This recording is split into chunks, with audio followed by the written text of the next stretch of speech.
Well, I see tattoos are making a comeback. A friend of mine got his girlfriend's name tattooed to his arm. Now, I can see marrying a girl, having a few kids, but a tattoo, you know, it's so permanent. Yeah. Drake was a really funny guy. He had an incredibly dark sense of humor. Drake was one of these guys that, yeah, people know him. He's like a legend in the world of comedy. But in the earlier 90s, he was obviously a big-time stand-up in the clubs in LA, and he would do tours and things like that. I met Drake when I was doing stand-up in the late 80s at the Improv. So I used to host almost every night of the week, and I would meet all the comedians. And Drake was from Seattle, and it was one of the great things to witness because Drake had a really dark, strong act, but a lot of it was very harsh one-liners that shocked a lot of the audience. One time I was hanging out with this woman at a bar, and I said, "What do you want to do?" She said, "I want to do what you want to do." I said, "You mean you want to make it with that chick over there in the miniskirt, too?" And he would just giggle on stage. It would make him laugh so much how uncomfortable he was making the audience and how much he thought it was funny. He, to me, was a very unique voice in comedy, but definitely pushing the envelope was first and foremost. He was so handsome. He looked like a movie star from another era. So he'd get up there and you really didn't see it coming what this act was going to be. And he had just a giant star-like quality. It didn't feel like some guy getting up there doing jokes. You really felt like there was something special happening with him. But I'm glad I'm married because dating's gotten way too expensive. Remember, I had to confront this girl I was going out with. I said, "Why is it every time we go out, I seem to end up spending hundreds of dollars?" She said, "Because I'm a prostitute." I do remember the first time I worked with Drake. I was doing a show on MTV. I mean, he was brilliant. I would sit in a room with him, and he would just make me laugh, and he would do it in a very subtle and very smart way, you know, and he would see things differently than anybody else that I knew. And I loved working with him, and anytime I had a show, even if it was a show that didn't really have a lot of comedy, I just wanted him to be around. And a lot of times he was.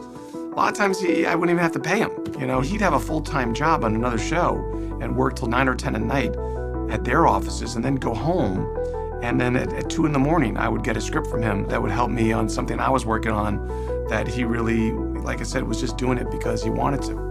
I mean, he was a very kind of cool character, and we became good friends when we were both writers at the Larry Sanders Show. He was really, really fun to write with and really inventive and smart. And as a kid, I always felt like, I know I'm lucky to get to be in this room and to witness what is happening here. 1996, I was producing the VH1 Fashion Awards, and I saw an opportunity again for comedy because there were so many sort of characters of the fashion industry that I thought were ripe for parody, and male model was definitely #1 on the list. Drake Sather, who was my writer on the show, wrote this script that I thought was funny as hell, and we had to find the right person to play the male model. And really, there was no second choice, you know, to Ben. Drake Sather asked if I want to be the male model, Derek Zoolander. I said, "That's ridiculous." He's like, "Yeah, that's why I want to do it." And so he had written this little piece, and then we started to play around with it and improv a little bit, and then we shot it, and it was really fun. People come up to me all the time and say, "You should be a model," or "You look just like a model," or "Maybe you should try to be a man who models." And I always have to laugh because I'm so good looking. Of course I'm a model. We were taking on an industry that before this took itself very seriously. And I think people were just pleasantly surprised that we would just take the piss out of these types of characters that up till now, nobody really had made fun of. And I think that timing really helped develop a character like Zoolander. The thing that I always noticed in it that I thought was very Drake-like is, it was a sharp attack, at something. It was very pointed. You certainly could feel his vibe all over it. It worked well on the Fashion Awards, and then we did it again the next year. And the second short we did, I remember I was doing a movie where I had a goatee. So if you look at the second Zoolander short, Derek has a goatee for no reason. Talk to the ham, Marcus. Talk to it. Say hello. Hello, ham. Hello, Marcus. Scared you, didn't I? But that's the point. Soon after that, with the success of those short films, Drake Sather and I said we should try to make this into a movie. You know, I was like, wow, that would be really fun. That'd be cool. Yeah, let's do that. And then Ben started writing it with Drake, and then that's how the Zoolander movie process began. So it was really Drake Sather's fault that this exists. Drake was, you know, for my generation, you know, the first comedian who died. And I think we all took it really hard. He was very, very young, and it was really a, you know, a sad, tragic thing because we loved him so much and we all looked up to him because he really was, you know, as good as you could be at this. It was pretty devastating, and left his family behind and a lot of friends and a lot of people who respected him in the industry. And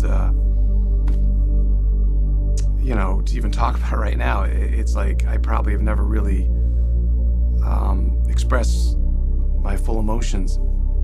It's one of those puzzling things that we'll never quite understand why, but it was sad.